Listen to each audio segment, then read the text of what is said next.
সম্প্রতি মুক্তিপ্রাপ্ত রঘু ডাকাত চলচ্চিত্রের টিজারটি প্রকাশ্যে আসার পর টলিগঞ্জের অভিনেতা দেব তার দর্শকদের কাছে ব্যাপক আকারে নজরে এসেছে। পাশাপাশি অবশ্য সামাজিক যোগাযোগ মাধ্যমে রঘু ডাকাত চলচ্চিত্রের টিজারটি নিয়ে বেশ ভালো প্রতিক্রিয়া পাওয়া যাচ্ছে। সেই সাথে অবশ্য সেখানে টলিগঞ্জের তারকা দেবের অভিনয় দর্শকদের কাছে নজর কেড়েছে, এমনটাই অবশ্য দাবি করছে দেব ভক্তদের এক অংশ।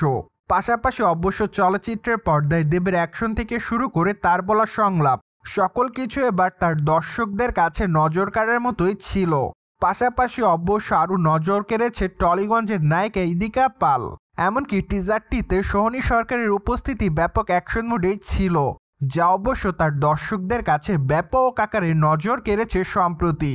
অন্যদিকে চলচ্চিত্রের টিজার দেখে এইটুকু বোঝা যাচ্ছে যে চলচ্চিত্রের গল্পটি ব্রিটিশ বিদ্রোহীকে কেন্দ্র করে, মূলত ব্রিটিশদের নির্যাতন থেকে সাধারণ মানুষকে রক্ষা করার জন্যই রঘু ডাকাতকে দেখা যাবে ব্রিটিশদের বিপরীতে বিদ্রোহ করতে। তাই তো বলাই বাহুল্য যে চলচ্চিত্রের গল্পটি মূলত ব্রিটিশ বিদ্রোহী গল্প হবে। সো যাই হোক, ধারণা করা যাচ্ছে যে চলচ্চিত্রের গল্পটি দর্শকদের কাছে নজর কাড়বে। পাশাপাশি এই চলচ্চিত্রের মাধ্যমে অনুমান করা যাচ্ছে যে দেব তার ভক্তদেরকে নতুন কিছু উপহার দিবে। এমনকি চলচ্চিত্রে অ্যাকশন দৃশ্যগুলোর মধ্যেও বেশ নতুনত্ব ছিল।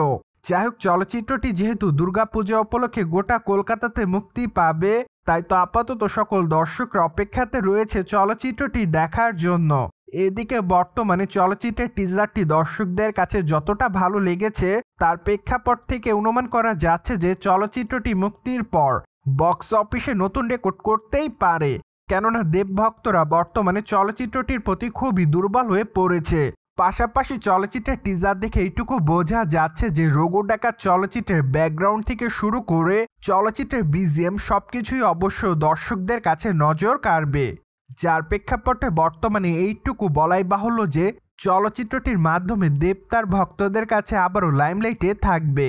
সো দর্শক, বর্তমানে আপনি টলিগঞ্জের তারকা দেবের রঘু ডাকাত চলচ্চিত্রটি দেখার জন্য কতটুকু এক্সাইটেড তা অবশ্যই কমেন্ট বক্সে জানিয়ে দিতে পারেন।